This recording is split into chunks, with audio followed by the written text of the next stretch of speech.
And yes, I suffered depression.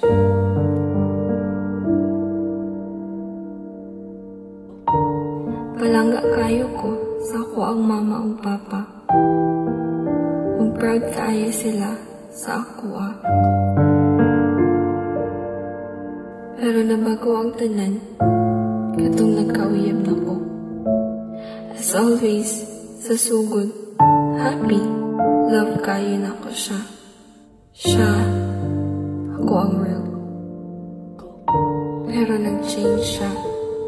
Not for the better, but for the worst. I'm physically and mentally abused. Makabuang, wala ko'y maingnan na binasa ako ang parents.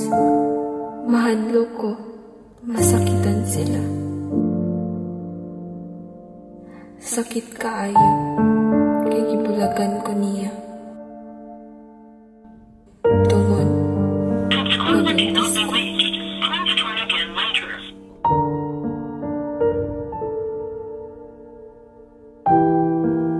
dili ko katulog.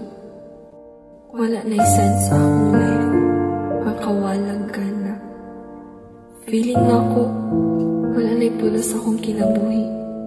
Giluom na ko, tanan.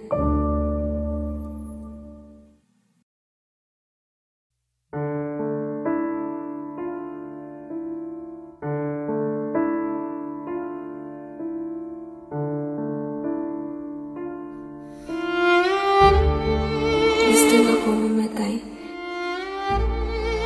To escape reality na I'm no longer the perfect daughter to my perfect parents.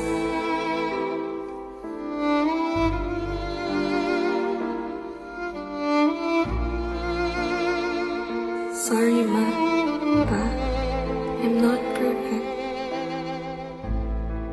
Sorry.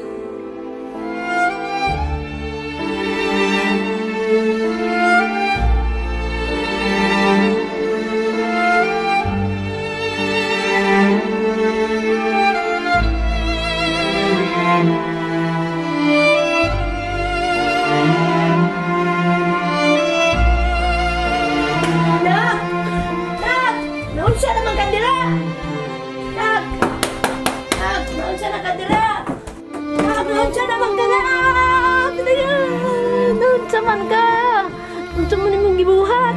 Anong naglaslas man ka? Uy, unsa naman ang kamot nimo in taon?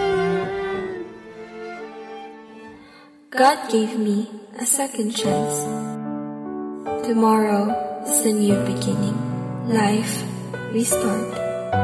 You just need someone to reach out, to listen without judgment, like professional medical help. Family, and God. Life is short. You can make it shorter or make it better. It's okay not to be always okay, but you can speak, share, survive.